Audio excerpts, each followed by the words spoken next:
قیامت کے روز فرشتوں کو کیسے موت آئے گی؟ دنیا کے لوگوں میں سے بدقسمت ترین وہ لوگ ہوگی جو قیامت کا منظر کو خود اپنی آنکھوں سے دیکھے گی۔ اس روز یعنی قیامت کے دن سے پہلے ایک دم ایک خوفناک آواز آئے گی جس کے خوف سے سب لوگ سب کچھ بھول جائے گی۔ اس خوفناک آواز کے بعد سورج پھٹ جائے گا، تارے ٹوٹ جائے گی، چاند بکھر کر ریزہ ریزہ ہو جائے گا، اور زمین میں دراڑیں پڑ جائے گی، اور پہاڑ روئی بن جائے گی، سمندروں میں آگ لگ جائے گی، دنیا تس نس ہو جائے گی۔ پھر اس خوفناک آواز کے ساتھ پوری دنیا کو اللہ تعالیٰ موت دے دے گا۔ جب سب کچھ ختم ہو جائے گا پھر پہلے، دوسری، تیسری اور اسی طرح 7ویں آسمان تک سب کو موت دے دی جائے گی۔ سب فرشتوں کو گرا دیا جائے گا اور انہیں زیر زبر کر دیا جائے گا۔ پھر رب تعالیٰ فرمائے گا کہ کون باقی ہے؟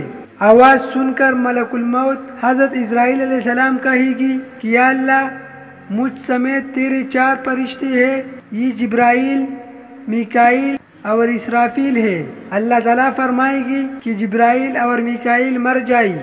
اس پر اللہ کا عرش کہے گا یا اللہ جبرائیل اور میکائیل کو، تو اس وقت اللہ تعالیٰ فرمائے گا کہ خاموش، میرے عرش کے نیچے موت ہی موت ہے۔ پھر دوبارہ اللہ تعالیٰ فرمائے گا کہ کون باقی ہے؟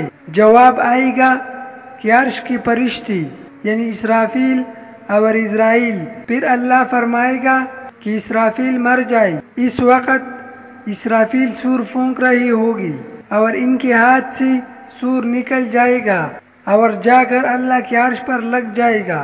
پھر اوپر اللہ اور نیچے صرف اسرائیل علیہ السلام باقی ہوگی۔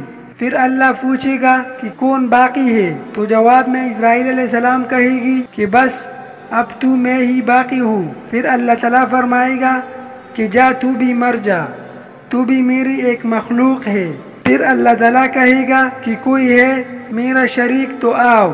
پھر اللہ تعالیٰ زمین و آسمان کو ایک جھٹکا دے گا اور فرمائے گا کہ میں یکتا ہوں اور میرا کوئی شریک نہیں ہے۔ اللہ اکبر۔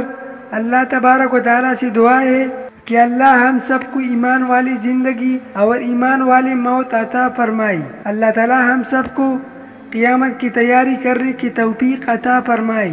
اللہ تعالیٰ ہم سب کا حامی و ناصر ہو، آمین یا رب العالمین۔ وظننت أنا أني بذلك حزت غنى فوجدت أني خاسر فتلك مظاهر